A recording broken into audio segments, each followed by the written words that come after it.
They're out on the field. The pride of the Southland band crisply marches into the Giant T. The rear, the roar of 97,000 fans rises with each rhythmic step. In the background, George Beaches is singing "Fight, Balls, Fight." The orange and white Shakers flood the air. The Volunteers are ready at the north end of the football field to burst through the gate. They're coming now, racing onto the field through the Giant T. In that magic moment that says, wherever you are, it's football time in Tennessee. Welcome to the Talkin VAWLS Network. My name is Boogie Bentley. I know it feels like the sky is falling around here lately. It feels like the world is over, the season's over, but it's not. This football team still has a lot to play for, and I know they had a lot to play for last week in that South Carolina game. That's why it hurts so much. That's why it stings so much. That's why the expectations kind of shifted, because this football team had everything to play for. All they had to do was go beat South Carolina and Vanderbilt. You're talking about a potential college football playoff appearance. Now that's all flushed down the toilet. It's over. It's done. But you've got to rebound. You've got to bounce back. And you know, we're halfway through the week now. This football team had to bounce back on Sunday. They had to get refocused, redialed in, and start talking about Vanderbilt and get ready to play football. How does this team bounce back? And I know, you know, I've said it multiple times the past few days. I understand, you know, a lot of you guys are angry. A lot of you guys are pissed off. A lot of you guys want to fire Tim Banks. You want answers. You don't get it. And I'm with you, man. I'm with you. I'm frustrated too. But the bottom line is you can't let that South Carolina loss define this entire season. This team has to rebound. They have to bounce back. They have to respond. And that's a big question mark. That's the storyline for me going into this Vanderbilt game on Saturday. How does this football team respond? We're going to talk about it. As always, do me a favor. Go ahead and smash that like button just below the video. It's quick, it's free, it's easy. It helps the channel. Also, if you're new to the Talkin VAWLS Network, welcome. We're not experts. We're not insiders. We are fans just like you. This channel is for the fans, by the fans. If you like what we do, make sure you subscribe. Click that bell for notifications. You won't miss out when we go live or when we drop a video. We'll be live tonight at 7 p.m. Eastern time. Myself, VAWLS JP, Diver will be in the house. Looking ahead to this Vanderbilt game, maybe talking a little bit more about the South Carolina game and just the season as a whole, because, again, this season was something special. You can't define it on one football game that took place last Saturday. We'll jump into it here. Let's go ahead and take a listen to this. Some of you, every time I play these clips, look at old Cornbread there. Look at that. Look at that dome. When I play clips from Jeremy Pruitt, some of you are like, why? Who cares? Who cares what Jeremy Pruitt says? Well, I think sometimes he has some good things to say about this football team, some good insight. He recruited a lot of these kids. He coached a lot of these kids. Yeah, not very well. He wasn't very good at his job. But this is interesting about what he thinks when it comes to the Tennessee-Vanderbilt game coming up on Saturday. Let's take a listen. Be ready to play. I think if you look at that team, there's a lot of experience on the team. And, you know, they can't let one game beat them twice. So they've got to respond. And I think when you look at the character of the team, how they've responded this year and over the last couple of years, I see these guys responding in Nashville and playing well. Be ready. Said a couple of things there that I like, talking about the senior leadership. But, you know, look at the way the last week, you know, after everything came out, the Hendon Hooker, Jeremy Banks stuff that came out, you know, what really went down there? We do know that something did happen.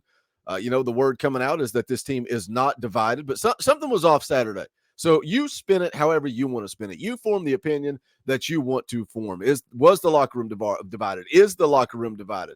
How do they respond? Do they kind of come together around Hendon Hooker and his injury like that? If you can't rally together after the guy that got you to the dance goes down on Saturday, and that was to me the worst part about the loss. Yeah, I mean, it sucks. It sucks getting embarrassed, absolutely embarrassed by South Carolina. Scored on all but one of their drives. They put the football in the end zone. It's embarrassing, but then it's just icing on the cake when you see Hendon Hooker, the quarterback that came in, went through the quarterback competition, lost the job, sat on the bench behind Joe Milton, waited his turn, got another opportunity. Then you go into 2022, you go into his second year at Tennessee. We're talking about Heisman Trophy campaign. And I talked a little bit about this with Eric Kane the other day. I think Hendon Hooker deserves to be in New York. If you want to argue about whether or not he deserves to hoist the trophy, I think he lost that in the South Carolina game even before the injury. But now with the injury and everything, I'm not saying he deserves to hoist the trophy. but I think he deserves to represent the University of Tennessee in New York. What he's done for this football team, the numbers that he put up, the leadership that he showed. He's a good kid on and off the field. You can't ask for a better quarterback than Hendon Hooker. Do they rally the troops behind him? Do they kind of come together as a football team? Because I think that's what it's going to come down to. You look at the Vanderbilt game coming up on Saturday, Tennessee favored by 2 touchdowns. ESPN has them favored 93.2%. We saw how that worked out. We saw how it worked out for the South Carolina game. I don't think this game comes down to X's and O's. I don't think it even comes down to Jimmy's and Joe's. I think this game comes down to whether or not Tennessee can kind of bounce back, respond to the adversity that hit them. They didn't just get hit once. They got punched in the mouth. You got embarrassed, Tennessee. You got embarrassed last week. How do they respond? How do they respond this week against Vanderbilt? Joe Milton taking over for the first time in 2022. He's going to walk out on that field when the score is 0-0. How does he respond to that? How does he lead this football team? Not just how does he go out there and perform? You know, that's a question too. We've seen him make some nice throws down the field. How does he look when he's actually running the offense, getting everybody lined up, when he's the leader, when he's the guy they're looking to instead of Hendon Hooker? What does Joe Milton look like? You look at what Vanderbilt allows. They're allowing over 34 points a game. I mean, I just think Joe Milton's going to be able to go out there and put some points on the board. Offensively, Vanderbilt just scoring 26 points per game, 355 total yards. They give up 153 yards per game on the ground, also give up 303 yards through the air. So everybody wants to talk about how horrendous Tennessee's defense is, right? How many points they give up, how many yards they allow. Vanderbilt allowing the same amount of passing yards per game and almost 50 yards more per game on the ground. But look, I get it.